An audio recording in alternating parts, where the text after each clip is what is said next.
শ্বশুরবাড়ির উপহার। গল্পটির লেখক সরজিৎ ঘোষ।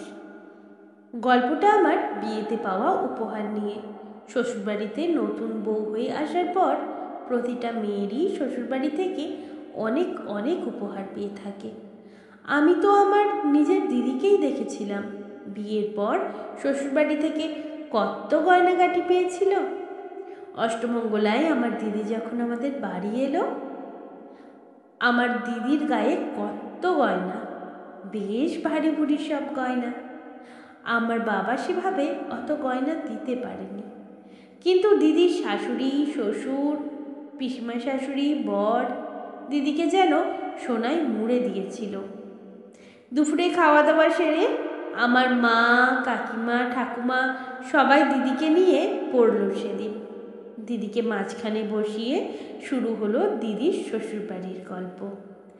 দিদি তো শ্বশুরবাড়ির প্রশংসায় পঞ্চমুখ। হাতটা বাড়িয়ে দিয়ে বলল, এই মানতাসাটা দেখছো, এটা আমার শাশুড়ি মা দিয়েছে। কাকিমা বলল, হ্যাঁ রে, তোর শাশুড়ি তোকে সোনার নোয়া দেয়নি? তা আবার দেবে না, এই তো এটা দিয়েছে। তোর হাড়ের ডিজাইনটা বেশ ভালো তো, লকেটটাও কিন্তু দারুণ। এটা তো ও দিয়েছে, একেবারে নিজের পছন্দে। ও মানে আমার জামাইবাবু। দিদি একটা একটা করে সব গয়না দেখাচ্ছে আর আমরা সবাই দেখছি। ঠাকুমা বলে উঠল, এমন শ্বশুরবাড়ি পাওয়া মেয়েদের ভাগ্য। এরপর ভালো করে সংসারটা করো, তাহলেই হবে। মা বলল, ভালো শাশুড়ি পেয়েছো, তা না হলে এত ভারী ভুরি জিনিস কেউ দেয়? শাশুড়ির কথা শুনে চলবে সব সময়। আমার দিদি বলে উঠল, সত্যিই আমার শাশুড়ি ভালো মানুষ। শুধু শাশুড়িই না, শ্বশুরবাড়ির প্রত্যেকটা মানুষই ভালো। প্রতিটা মাই বোধহয় নতুন বিয়ে হওয়া মেয়ের মুখ থেকে এমন কথাই শুনতে চান। সেদিন মায়ের মুখ দেখে বুঝেছিলাম মা ভীষণ খুশি হয়েছিল দিদির মুখে শ্বশুরবাড়ির গুণগান শুনে। আমিও সেদিন ভেবেছিলাম আমারও যেন এমন একটা শ্বশুরবাড়ি হয়, আমিও যেন দিদির মতো বলতে পারি, আমার শাশুড়িও খুব ভালো, আমাকে তো কত উপহার দিয়েছে। আমার কথা শুনে আমার মাও যেন খুশি হতে পারে। দিদির বিয়ের 3 বছর পর আমার বিয়ে হলো। দিদির মতো আমারও দেখাশোনা করেই বিয়ে। আমার বড় মামাকে আমার শ্বশুরমশাই বলেছিলেন একটা ভালো মেয়ে দেখে দিতে। আমার মামা রেলে চাকরি করেন, মামার অফিসেই চাকরি করতেন আমার শ্বশুরমশাই। সেই হিসেবেই আমার শ্বশুরমশাইয়ের সাথে আমার মামার চেনাশোনা। আমার মামা আমার শ্বশুরমশাইকে বলেছিলেন, আমার বড়দির মেয়ে আছে, বেনুদা, তোমার ছেলের জন্য দেখতে পারো। মামার কথা শুনে শ্বশুরমশাই হেসে বলেছিল, তাহলে তো ভালোই হলো, নিজেদের চেনা জানার মধ্যে যখন মেয়ে পেয়েছি তখন আর অসুবিধা কি? আর কদিন পর আমি রিটায়ার করে যাব।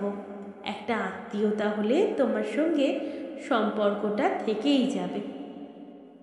তখন 2 বিয়ে মিলে কত গল্প স্বল্প হবে। কথাগুলো খুব হেসেই বলেছিলেন আমার শ্বশুরমশাই। বিধাতা পুরুষ বোধহয় সেই দিন এমন কথা শুনতে পেয়েছিলেন, তা না হলে আর বিয়েটাই বা হবে কেন? একদিন সকালে মা বলল, আজ বিকালে যেন কোথাও বেরিও না, তোমার মামা তোমার জন্য একটা ভালো সম্বন্ধ নিয়ে এসেছে, বিকালে ওনারা দেখতে আসবেন। আমার বিয়ের জন্য তখন দেখাশোনা শুরুই হয়ে গেছিল এক প্রকার। 2-1 জায়গা থেকে পাত্রপক্ষ দেখেও গেছে। বিয়ের দেখাশোনার নাম শুনেই আমার গায়ে জ্বর আসে। মাকে বলতাম এত তাড়াতাড়ি বিয়ে দিয়ে দেবে? মা বলতো, 25 বছর বয়স হয়ে গেল, এবার তো ঘরে বসিয়ে রাখবো না, পড়াশোনা শেষ, চাকরি বাকরির জন্য চেষ্টা করছো ঠিকই, সেটা বিয়ের পরেও করা যেতে পারে। আমি একটু হেসে জিজ্ঞাসা করলাম মাকে, তোমরা দেখছি বিয়েটা না দিয়ে আর ছাড়বে না, তা আজ কোন মহারাজ দেখতে আসছে শুনি? তা আমিও তো জানি না, তোমার মামা যখন সম্বন্ধটা নিয়ে আসছে আশা করি খারাপ হবে না। তোমার বড় মামার ওপর সম্পূর্ণ ভরসা আছে আমাদের। বড় মামা খুব বিচক্ষণ মানুষ, তাই মামা যখন নিয়ে আসছেন খারাপ কেউ হবে না সে ধারণা আমারও ছিল। মা শুধু এটুকু বলেছিল ছেলেটি ব্যাংকে চাকরি করে। যাই হোক, সেদিন বিকালে আমাকে ওনারা দেখতে এলেন। আমি তো দেখেই হয়ে গেছি। যারা এসেছেন তারা সকলেই মহিলা, কোনো পুরুষ মানুষ আসেনি, এমনকি পাত্রও আসেনি। আমাদের বাড়িতে আমার মা কাকিমা সবাই তখন কানাঘুষো করছে। কাকিমা মায়ের কানের কাছে মুখ নিয়ে গিয়ে ফিসফিস করে বলতে শুনলাম, বড়দি কি ব্যাপার গো, জন্মেও দেখিনি 4 জন মেয়ে মিলে দেখতে আসবে। আমাদেরও তো বিয়ে হয়েছে বলো, বাড়ির ছেলেরাই তো আসে, মনে হচ্ছে এ বাড়িতে মেয়েরাই কর্তা। কি জানি বাবু, আমার যেন কেমন একটা লাগছে। যাই হোক, দেখে শুনে দিও রিমলিকে, আমাদের রিমলির মতোই যেন হয়। রিমলি মানে আমি, আর ইমলি হলো আমার দিদি। এবার দেখাশোনাতে কেমন যেন একটা ভয় করছিল। এর আগে 2 জায়গা থেকে দেখে গেছে, তখন অতটা ভয় লাগেনি। সে যাই হোক, মামা যেহেতু সম্বন্ধ নিয়ে এসেছে, মামার মুখের ওপর কেউ কথা বলবে না। আমার নামটাম জিজ্ঞাসা না করে নিজেদের কথা বলতে শুরু করলেন। ওই 4 জন মহিলার মধ্যে থেকে একজন আমাকে বলে উঠলেন, আরে লজ্জা পেও না, এখনকার মেয়ে তুমি। আসলে আমি পাত্রের মা। এই 2 জন হলো আমার 2 বোন, আর ইনি আমার ননদ। যখন যেখানে যায় এই 4 জনেই যাই। আমাদের নিজেদের মধ্যে খুব ভাব, একেবারেই সবাই বন্ধুর মতো, তাই ফ্রিলি কথা বলো আমাদের সাথে, ভয় পেও না যেন। এমন কথা শুনে সাহস পেলাম। আমি একটু হেসে বললাম, না না, ভয় পাবো কেন, একদম বন্ধুর মতো মিশতে হবে তো। সে যাই হোক, তোমাকে বেশ পছন্দ হয়েছে, আমরা তো দেখে গেলাম, এরপর আমার ছেলে আসবে, তার পছন্দ হলেই আমাদের পছন্দ। কি নাম তোমার? রিমলি, বেশ মিষ্টি নাম তো। বেশ হেসে হেসে কথাগুলো বলছিলেন, কিন্তু মনের মধ্যে বাড়ির সকলের একটা খটকা রয়েই গেল। এই 4 জন মহিলার পাত্রী দেখতে আসার ব্যাপারটা ভালো লাগলো না যেন। আমার মা তো বাবাকে বলেই বসলো, বাড়িতে কি কোনো পুরুষ মানুষ নেই নাকি যে একজনও আসতে পারলো না? বাবা শুনে বলল, সব কিছু এত জটিল করে না দেখে সহজ করে দেখো, মেয়েরা দেখতে এসেছে তো কি হয়েছে। এরপর পাত্র নিজে দেখতে আসার দিন স্থির হয়ে গেল। পাত্র নিজেই এলেন, পাত্রেরও পছন্দ হয়ে গেল আমাকে।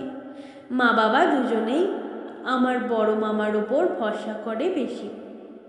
আমার মা বড় মামাকে ফোন করে জিজ্ঞাসা করলো, ছেলের বাড়ি থেকে তো আমাদের যেতে বলেছে, তা তুই একটু ভালো করে খোঁজ খবর নে, তারপর না হয় যাওয়া যাবে। খোঁজ খবর নেওয়ার কিছু নেই, বিনুদার মতো মানুষ হয় না, ছেলেও ভীষণ ভালো। যখন বলছিস তখন আমি খোঁজ খবর নেব। আশা করি আমাদের রিমলি ওই বাড়িতে বিয়ে হলে সুখীই হবে। তারপর আর কি, 2 বাড়ির কথাবার্তায় মাত্র 1.5 মাসের মধ্যে বিয়ের কথাবার্তা ফাইনাল হয়ে গেল। শুভ দিন দেখে আমার বিয়েও হয়ে গেল রায়পুরের ঘোষাল বাড়িতে। বেশ বনিদি বাড়ি, বাড়ির একটা আভিজাত্য আছে। আগে সব জয়েন্ট ফ্যামিলি ছিল, এখন যে যার মতো আলাদা আলাদা বাড়ি করে নিয়েছে। আমি এখন ঘোষাল বাড়ির বউ। আজ আমার বিয়ের 8 দিন। অষ্টমঙ্গলায় আমিও আজ বাপের বাড়ি এসেছি। আমার শ্বশুরবাড়ির গল্প শোনার জন্য সবাই উৎসুক। বিশেষ করে আমার শ্বশুরবাড়ি থেকে কি কি উপহার পেয়েছি সেই সব তো জানতেই হবে। আসলে সব মেয়েরাই বোধহয় বাপের বাড়ি এসে নতুন শ্বশুরবাড়ির গল্প বলে, আমিও বলবো, এটাই স্বাভাবিক। খাওয়া দাওয়া সেরে আমি তখন ঘরে বসে আছি, বরের সাথে গল্প করছি। আমার দিদি তখন আমাদের বাড়িতেই ছিল। দিদি বাইরে থেকে ডেকে বলল, রিমলি, কাকিমা ডাকছে তোকে, বাইরে আয়। ঘর থেকে বেরিয়ে দেখি দালানে মা, ঠাকুমা, কাকিমা সবাই মিলে বসে আছে। ঠাকুমা পান চেবাতে চেবাতে বলল, কাল সকালেই তো চলে যাবি রে দিদি ভাই। তোর শ্বশুরবাড়ির গল্প শুনবো বলে আমরা বসে আছি কখন থেকে। আমি অষ্টমঙ্গলায় এসেছি বটে, পরের দিন সকালেই শ্বশুরবাড়ি ফিরে যেতে হবে, কারণ বরের ছুটি শেষ, ওকে অফিস জয়েন করতেই হবে। আমিও গিয়ে বসলাম মা ঠাকুমার কাছে, বসে গল্প জুড়লাম। মনে পড়ছিল দিদি যখন অষ্টমঙ্গলায় এসেছিল সেসব কথা। দিদি গর্ব করে কত গয়না দেখাতে পেরেছিল, কিন্তু আমি তো সেভাবে দেখাতেই পারবো না, কারণ আমার দিদিকে যেভাবে গয়না দিয়ে ভরিয়ে দিয়েছিল ওর শ্বশুরবাড়ি থেকে, সেভাবে কোনো গয়নাগাটি আমি পাইনি। নতুন বউকে যতটুকু দেওয়া যায় ততটুকুই দিয়েছেন। কাকিমা জিজ্ঞাসা করল, তোর শ্বশুরবাড়ির সবাই কেমন? ভালোই। কাকিমা আস্তে করে জিজ্ঞাসা করল, যাতে আমার বর শুনতে না পায়। বিয়েতে শাশুড়ি কি দিল? এই তো নোয়াটা, তোমার জামাই এই আংটিটা দিয়েছে। অত বড় বাড়ি আর এই সামান্য কয়েকটা জিনিস, ভালো কিছু দিতে পারলো না? খুব কৃপণ মনে হয়। সে তুলনায় ইমলির শ্বশুরবাড়ির দিল আছে বলতে হয়। তুই তো দেখেছিস কত কি দিয়েছিল তোর দিদিকে। আমি তখন হাসছি, কাকিমাকে বললাম, কাকিমা তুমি ভুল ভাবছো গো, আমার শ্বশুরবাড়ির প্রতিটা মানুষ খুব বড় মনের, তা না হলে ঘরের বউকে কেউ এত বড় সম্মান দিতে পারে? আমার শ্বশুরবাড়িতে নতুন বউকে উপহার দেওয়ার একটা সুন্দর রীতি আছে। আমরা উপহার বলতে সোনা দানা বা অন্য সামগ্রী বুঝি, কিন্তু এর বাইরেও অনেক বড় করে ভাবা যায়। সেই ঐতিহ্য চলে আসছে আমার ঠাকুমা শাশুড়ির আমল থেকে। উনি এই নিয়মটা চালু করে গিয়েছেন। আমার মা কাকিমা তখন হাঁ করে মনোযোগ দিয়ে আমার কথাগুলো শুনছে। ঠাকুমা বলল, কি নিয়ম রে রিমলি? নতুন বউ সেজে যখন ওই বাড়িতে পা রাখলাম, আমাকে আগে বরণ করলেন আমার শ্বশুর, তারপর বরণ করলেন আমার শাশুড়ি। শ্বশুর বরণ করতে করতে বললেন, বৌমা, অবাক হলে তাই না? ভাবলে পুরুষ মানুষ হয়ে কেন বরণ করলো? এটাই এবারের নিয়ম, কারণ তুমি এলে শ্বশুর বাড়িতে, মন্দ লাগেনি এমন নিয়ম। বিকালে শুরু হলো আশীর্বাদ পর্ব। আমাকে সবাই আশীর্বাদ করার পর সব শেষে আশীর্বাদ করলেন আমার শাশুড়ি। কয়েকটা কাগজ আমার হাতে আমার শাশুড়ি ধরিয়ে দিলেন। আমি সাহস করেই জিজ্ঞাসা করলাম, এগুলো কি মা? ওই যে আমাদের বাড়ির গেটের ডান দিকে ছোট্ট একটা বাড়ি আছে, এটা হলো ওই বাড়িটারই দলিল। আজ থেকে ওই বাড়িটার মালিক তুমি। আমি যখন নতুন বউ হয়ে এসেছিলাম তখন আমার শাশুড়িও আমাকে দিয়েছিলেন, আজ আমি তোমাকে দিলাম। ঘোষাল বাড়ির বউ হয়ে যে আসবে এই বাড়ি তারই। আমার শাশুড়ি এটা বলে গেছেন। বিয়ের পর্ব মিটে গেলে পাকাপোক্তভাবে তোমার নামে রেজিস্ট্রি হবে। শুনে দারুণ খুশি হয়েছিলাম, কিন্তু এমন নিয়ম কেন সেটা জানতে ইচ্ছা করলো খুব। বিয়ের অনুষ্ঠান মিটে যাবার পর আমার শাশুড়িকে জিজ্ঞাসা করেছিলাম সে কথা। শাশুড়ি বলেছিলেন, আমার শাশুড়ি যখন বউ হয়ে এ বাড়িতে এসেছিলেন তখন শাশুড়ির কোনো স্বাধীনতা ছিল না, সব কিছুতেই অন্যের মতো হয়ে চলতে হতো। কিছু ভুল ত্রুটি হলেই আমার শাশুড়িকে শুনতে হতো, এ বাড়িতে কোনো বিয়াদবি চলবে না, এ বাড়ি তোমার নয়। খুব খারাপ লাগতো আমার শাশুড়ির। একদিন শ্বশুরকে বলেছিলেন, একটা বাড়ি করো, যে বাড়িটা হবে আমার, তার জন্য আমি আমার সমস্ত গয়না বিক্রি করে দিতেও রাজি। তবে আমার শ্বশুর ভালো মানুষ ছিলেন। শ্বশুরের ইনকাম তখন খুব বেশি ছিল না, উনি সামান্য কিছু দিয়েছিলেন, আর বাকি টাকাটা শাশুড়ির গয়না বিক্রি করে ওই জায়গাটা শ্বশুরের পিসির থেকে কিনে নেন আমার শ্বশুর। ওটাই 2 কামরার একটি একতলা বাড়ি করা হয়, যে বাড়িটা আমার শাশুড়ির নিজের। আমার বিয়ের পর আমার শাশুড়ি আমাকে ওই বাড়িটা দিয়ে বলেছিলেন, মেয়েদের শ্বশুর বাড়িতে নিজেদের একটা ঘর থাকলে তবেই সে ঘরণী হতে পারে। সেই থেকেই ঘোষাল বাড়িতে বাড়ির বউদের একটা বাড়ি উপহার দেওয়া হয়, ওটাই তাদের কাছে শ্বশুরবাড়ির উপহার।